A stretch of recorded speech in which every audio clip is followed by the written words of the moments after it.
इस वीडियो में हम minimum time to repair cars इस प्रॉब्लम को डिस्कस करेंगे। इस प्रॉब्लम में आपको एक इंटीजर एरे रैंक्स दिया हुआ है। रैंक्स आई का क्या मतलब है? ये रिप्रेजेंट करता है ith मैकेनिक का rank.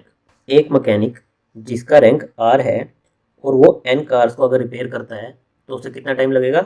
Are into N square. Rank into में नंबर ऑफ कार्स जो वो रिपेयर करता है उसका स्क्वेयर, उतना टाइम उसे एन कार्स को रिपेयर करने में लगेगा। तो जितना उसका रैंक कम होगा उतना उसे कम टाइम लगेगा। साथ में आपको एक इंटीजर दिया है कार्स कि आपको इतनी कार्स रिपेयर करनी है। आपके पास कुछ मैकेनिक्स हैं, आपको कुछ कार्स को रिपेयर करना है और आपको रिटर्न क्या करना है? Minimum time taken to repair all the cars, कि सारी कार रिपेयर हो जाएं तो उसमें कितना मिनिमम टाइम लगेगा। एक इम्पोर्टेंट नोट जो इन्होंने दिया है, all the mechanics can repair the cars simultaneously, यानी कि सारे मैकेनिक्स एक साथ कार्स को रिपेयर कर सकते हैं।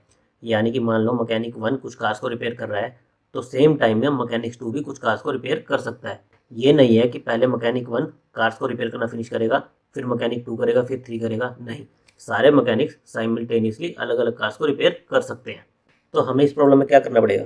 हमें रैंक एरे दिया है और कुछ कार्स है जो हमें रिपेयर करनी है। तो हम इस कार्स को इन मैकेनिक्स में डिस्ट्रीब्यूट करेंगे। डिस्ट्रीब्यूट करने के बाद हम हर मैकेनिक का टाइम कैलकुलेट करेंगे कि उसे कितना टाइम लग रहा है, और फिर जो भी हमारा मैक्सिमम टाइम होगा वो हमारा रिजल्ट हो जाएगा।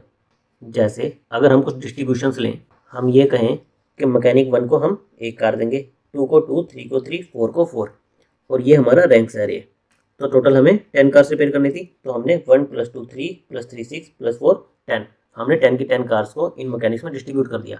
तो इस तरह से डिस्ट्रीब्यूट करने में इन्हें कितना टाइम लगेगा? फर्स्ट मैकेनिक का रैंक कितना था? 4 था। 4 इंटू एन स्क्वेयर, वो एक कार रिपेयर करता है, तो 4 इंटू 1 इंटू 1 4 टाइम लगेगा इसे। इसी तरह सेकंड मैकेनिक जिसका रैंक है 2 है, इसको हमने कितनी दी? 2 कार्स दी, तो रैंक 2 है इंटू एन स्क्वेयर, कितना आया? 8। फिर हमने थर्ड मैकेनिक को 3 कार दी, थर्ड मैकेनिक का रैंक है 3, 3 इंटू 3 कार्स दी, एन स्क्वेयर 27 आ गया। फोर्थ मैकेनिक जिसका रैंक है 1 है, उसको हमने 4 कर दी, तो rank into N square 4 into 4 कितना आया? 16 आया। तो इस तरह से जब हम डिस्ट्रीब्यूट करेंगे तो हमारा टोटल टाइम कितना लगेगा? क्योंकि सारे मैकेनिक्स एक साथ कार्स को रिपेयर कर सकते हैं, तो जो भी इनका मैक्सिमम टाइम आएगा कितना है? 27। तो इस तरह से अगर हम कार्स को डिवाइड करेंगे तो हमारा टाइम कितना लगेगा? 27। नाउ हम कॉन्फ़िगरेशन को चेंज कर देते हैं। हम ये कहते हैं कि हम पहले मैकेनिक को 2 देंगे, सेकंड को 2 देंगे, थर्ड को 3 देंगे, फोर्थ को 3 देंगे। इस तरह से जब देंगे तो हमारा फर्स्ट मैकेनिक को कितना टाइम लगेगा? 4 इंटू 2 इंटू 2 16, सेकेंड को 8, थर्ड को 27, फोर्थ को 9। इनका मैक्सिमम कितना है? 27। तो इस तरह के डिस्ट्रीब्यूशन में भी हमारा कितना टाइम लगेगा? 27। अगर हम डिस्ट्रीब्यूशन को चेंज करके ऐसे कर दें 4 3 2 1, इस कॉन्फ़िगरेशन में कितना टाइम लगेगा? 4 इंटू 4 इंटू 4 64, सेकेंड को 18, थर्ड को 12, फोर्थ को 1।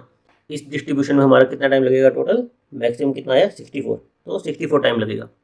हम एक और डिस्ट्रीब्यूशन लेते हैं जिसमें हम क्या करें? 2 2 2 4, इस तरह से डिस्ट्रीब्यूट करें। तो फर्स्ट मैकेनिक को कितना टाइम लगेगा? उसका रैंक है 4, 4 इंटू 2 इंटू 2 16।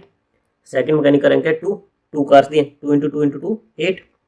थर्ड मैकेनिक का रैंक कितना है? 3, उसको हमने 2 कार्स दिए, तो 3 इंटू 2 इंटू 2 12। फोर्थ मैकेनिक का रैंक क्या है? 1, हमने उसको 4 कार्स दिए, इंटू 4 इंटू 4 16। इस तरह से डिस्ट्रीब्यूट करने पर इनका मैक्सिमम कितना आया? 16, तो हमें 16 टाइम लगेगा। और इस प्रॉब्लम के लिए ये हमारा मिनिमम भी है, इससे मिनिमम हम अचीव नहीं कर सकते।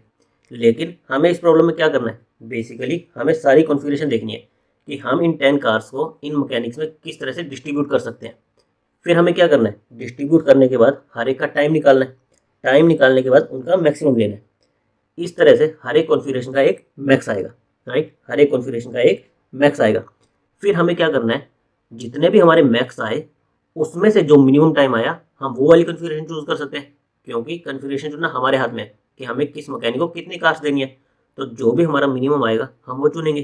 तो हमने पहले सारी कॉन्फ़िगरेशन का मैक्स निकाला, फिर जो हमारे पास मैक्स का एक एरे आया उसमें से हमने मिनिमम ले लिया कि जो भी हमारा मिनिमम है हम वो वाली कॉन्फ़िगरेशन चूज़ कर लेंगे, उससे हमारा कार्स रिपेयर का टाइम मिनिमम हो जाएगा।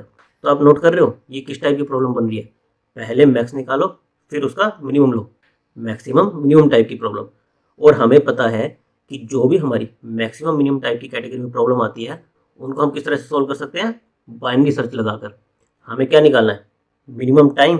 तो हम क्या करें? टाइम की जो हमारी रेंज हो सकती है, मिनिमम रेंज मैक्सिमम रेंज, उसके बीच में हम बाइनरी सर्च लगा दें। मान लो हमारे टाइम की मिनिमम रेंज है कुछ एल, और मैक्सिमम रेंज है कुछ आर। ये हमारी रेंज है जिसके बीच में हमारा टाइम लाई कर सकता है। हम क्या करें, हम पहले मिनिमम टाइम चुनें और ये देखें कि क्या इस टाइम में ये सारे मैकेनिक्स जितनी कार हमें दी है उसको रिपेयर कर सकते हैं या नहीं कर सकते। अगर कर सकते हैं, अगर कर सकते हैं तो उसका मतलब क्या हुआ, ये मैं एक बार के लिए आंसर में स्टोर कर लूँ और देखूँ कि क्या इससे कम टाइम में कर सकते हैं। मैं क्या करूँ, मैं अपनी आर रेंज को यहाँ पर ले आऊँ कि ये तो मेरा हो गया इतना। अब मुझे बेटर देखना है क्या इससे कम में वो मैकेनिक्स इस कार को रिपेयर कर सकते हैं या नहीं कर सकते। मैंने क्या किया, इनका मिड लिया, इस टाइम के लिए चेक किया। मान लो इस टाइम में ये मैकेनिक्स इतनी कार्स को रिपेयर नहीं कर पाएंगे, तो इसका मतलब क्या हुआ, अगर इस टाइम में नहीं कर पा रहे तो इससे कम टाइम में तो कर ही नहीं पाएंगे। तो मैं क्या करूँ, अपनी एल रेंज को यहाँ पर ले आऊँ, फिर इनका मिड चेक करूँ, इस टाइम के लिए चेक करूँ और जो भी रिजल्ट हो, कर पाएँ तो मैं क्या करूँ, अपनी आर बाउंड्री को इधर ले आऊँ और ना कर पाएँ तो अपनी एल बाउंड्री को इधर ले आऊँ। और जब ये मेरी बाउंड्री क्रॉस कर जाए तो मैं जो भी आंसर हो उसको रिटर्न कर दूँ। इस तरह से हम इस पर बाइनरी सर्च लगा सकते हैं। हम टाइम की मिनिमम रेंज लेंगे, मैक्सिमम रेंज लेंगे, हम एक फंक्शन लिखेंगे क्या ये सारे मैकेनिक्स मिलके इस टाइम में इतनी कार्स को रिपेयर कर सकते हैं या नहीं कर सकते। कर सकते हैं तो राइट रेंज को यहाँ पर ले आओ, जो ये टाइम है इसको आंसर में स्टोर करो और बेटर टाइम को ढूंढने की कोशिश करो। नहीं कर सकते तो यानी कि इससे कम टाइम में तो नहीं कर पाएंगे, हमारा आंसर किस हाफ में लाई करेगा, राइट हाफ में, कि हमें ज़्यादा टाइम लगेगा। तो अपनी लेफ्ट रेंज को टाइम पर ले आओ और फिर इनका मिड निकाल के फर्दर सेकेंड हाफ में देखो। नाउ अब ये क्वेश्चन आता है कि हमने एक टाइम तो चुन लिया, मान लो हमारा मिड कुछ भी टाइम आया, हम ये कैसे चेक करेंगे कि ये मैकेनिक्स इतने टाइम में रिपेयर कर पाएंगे या नहीं कर पाएंगे। हमें क्या दिया है, एक मैकेनिक को अगर एन कार्स रिपेयर करने के लिए दी जाए तो उसे कितना टाइम लगेगा, आर इंटू एन। मैं ये कह सकता हूँ टाइम कितना लगेगा उसे, आर इंटू एन। टाइम मुझे पता है कि क्या लेना है, टाइम मेरा ये आएगा, टाइम में मैं ये डाल सकता हूँ टी, और आर को इधर ले आऊँ, रैंक भी मुझे पता है। तो मेरा क्या हो जाएगा, T by R equal to N square. N क्या है, मेरी नंबर ऑफ कार्स वो कितनी रिपेयर कर सकता है। टी बाय आर, इसका अगर स्क्वेयर रूट ले लूँ तो ये किसके इक्वल आएगा, एन के इक्वल आएगा। यानी कि अगर मेरे पास गिवन टाइम टी है उसमें मेरा कोई मैकेनिक कितनी कार रिपेयर कर सकता है, जो गिवन टाइम टी है डिवाइड बाय उसका रैंक, और उसका अगर मैं स्क्वेयर रूट ले लूँ तो उतनी कार वो मैकेनिक रिपेयर कर सकता है। तो इस तरह से मैं हर मैकेनिक का काउंट निकालूँ कि फर्स्ट मैकेनिक कितनी कार रिपेयर कर सकता है इस टाइम टी में, सेकंड कितनी, थर्ड कितनी, फोर्थ कितनी, और फिर क्या करूँ, सारे मैकेनिक्स के काउंट का सम ले लूँ। इससे क्या जाएगा कि इस टाइम टी में जो मेरे मैकेनिक दिए हुए हैं वो कितनी कार्स को रिपेयर कर सकते हैं। अगर वो कार्स का काउंट जो हमारी गिवन कार्स हैं उससे ज़्यादा आता है, उससे ज़्यादा आता है या इक्वल आता है, इसका मतलब क्या है कि हम गिवन टाइम में इन कार्स को रिपेयर कर सकते हैं, यानी कि हमें एक आंसर मिल गया और हम इससे बेटर आंसर देख सकते हैं। और अगर इसका काउंट रिपेयर कार से कम आया तो उसका मतलब क्या है कि जो हमें टाइम दिया है उस टाइम में हम इतनी कार्स को रिपेयर नहीं कर पाएंगे, हमें टाइम को बढ़ाना पड़ेगा। तो इस तरह से हम टाइम पर बाइनरी सर्च लगाएंगे और जो गिवन टाइम है उस पर हम इज पॉसिबल कि इतने टाइम में इतनी कार्स को रिपेयर करना पॉसिबल है या नहीं है, ये फंक्शन लिखेंगे और उसके रिजल्ट के बेस पर अपनी लेफ्ट और राइट रेंज को एडजस्ट करेंगे। तो एक बार हम इसका कोड देख लेते हैं। कोड देखने से पहले एक बार हम इसके कॉन्स्टेंट्स देख लेते हैं। हमारा जो रैंक मैक्सिमम हो सकता है 100 तक हो सकता है, कार्स का जो काउंट है वो 10⁻6 तक हो सकता है, और हमारा टाइम किस पे डिपेंड करता था, आर इंटू एन स्क्वेयर, यानी कि 100 इंटू 10⁻6 इंटू 10⁻6। इससे ज़्यादा हमारा टाइम चाहिए ही नहीं होगा। मैक्सिमम अगर हमें 10⁻6 कार्स आ जाए और हम वर्स्ट केस में सबसे बेकार मैकेनिक को वो कार्स दे दें तो भी हमारा कितना टाइम मैक्सिमम लगेगा, 100 इंटू 10⁻6 इंटू 10⁻6, तो हमारा लगेगा 10⁻14 मैक्सिमम टाइम। तो ये हमारी क्या हो जाएगी, राइट रेंज। और लो रेंज क्या होगी, मान लो हमें 1 ही कार दी है, हमारे पास एक मैकेनिक है जिसका रैंक 1 है, तो 1 इंटू 1 इंटू 1 यानी कि 1। लोअर रेंज हमारी क्या होगी, 1। तो इस रेंज के बीच में हम बाइनरी सर्च लगाएंगे। तो अब हम इसका कोड देख लेते हैं। कोड में हमने एक आंसर वेरिएबल ले लिया जिसमें हम हमारा आंसर स्टोर करेंगे। लो रेंज हमारी क्या थी, 1 थी, हाई रेंज क्या थी, 100 इंटू 10⁻6 इंटू 10⁻6 यानी कि 10⁻14, वो हमने हाई रेंज ले ली। फिर हमने इस पर बाइनरी सर्च लगाई। बाइनरी सर्च कैसे लगाते हैं, जब तक लो हमारा हाई से छोटा या इक्वल है तब तक हम क्या करें, मिड फाइंड आउट करें। इस मिड के लिए हम चेक करें कि क्या ये हमारा आंसर हो सकता है या नहीं हो सकता। तो इसके लिए हमने फंक्शन रखा है इज पॉसिबल। अगर ये पॉसिबल है, इस टाइम में इतनी कार्स को रिपेयर करना पॉसिबल है, तो हम क्या करें, आंसर में वो टाइम स्टोर कर लें, हमारी हाई रेंज को मिड -1 पर ले जाए, यानी कि हम बेटर आंसर फाइंड आउट करने की कोशिश करें।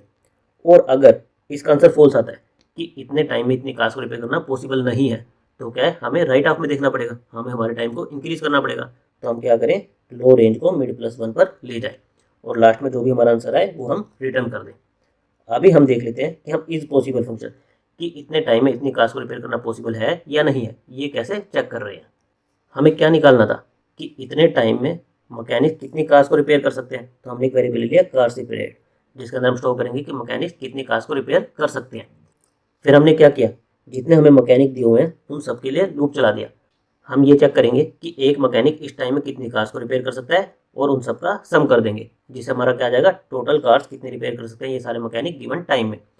और हमने देखा था कि एक मैकेनिक गिवन टाइम में कितनी कार्स को रिपेयर कर सकता है, ये हम कैसे निकाल सकते हैं, square root of time by ranks of I. तो हमने ये एक मैकेनिक के लिए निकाला और इन सबको सम करते गए। लास्ट में हमने क्या चेक कर लिया कि जो कार्स रिपेयर हुई हैं वो हमारी गिवन कार से ज़्यादा हैं या नहीं है। अगर ज़्यादा या इक्वल है तो इसका मतलब कर सकते हैं, तो ट्रू रिटर्न कर दो, अदरवाइज फॉल्स रिटर्न कर दो। तो इस प्रॉब्लम की हमारी टाइम कॉम्प्लेक्सिटी क्या रहेगी, ये जो हमारा इज पॉसिबल फंक्शन है इसके अंदर तो एक एन साइज का लूप है, तो इस फंक्शन की टाइम कॉम्प्लेक्सिटी क्या होगी, ऑफ एन, राइट। हमारी बाइनरी सर्च की रेंज क्या है, 10⁻14। हमें पता है बाइनरी सर्च की टाइम कॉम्प्लेक्सिटी क्या होती है, लॉग ऑफ जो भी रेंज दी हो, तो लॉग ऑफ 10⁻14। और इसके अंदर हम क्या करेंगे, ये वाला फंक्शन कॉल करेंगे जिसकी टाइम कॉम्प्लेक्सिटी क्या है, एन। तो हमारी ओवरऑल टाइम कॉम्प्लेक्सिटी क्या आएगी, N into log of range जो कि है 10⁻14। लॉग ऑफ 10⁻14 रफली हमारा किसके इक्वल होता है, 47 के। तो हमारी ओवरऑल टाइम कॉम्प्लेक्सिटी क्या आ जाएगी, 47 टाइम्स एन, या फिर कह सकते हो एन इंटू लॉग ऑफ 10⁻14। और हमारी स्पेस कॉम्प्लेक्सिटी क्या आएगी, हम केवल लो, हाई और मिड ये 3 वेरिएबल्स ले रहे हैं हमारे बाइनरी सर्च को लगाने के लिए, तो हमारी स्पेस कॉम्प्लेक्सिटी क्या आ जाएगी, ऑफ 1। Thank you guys.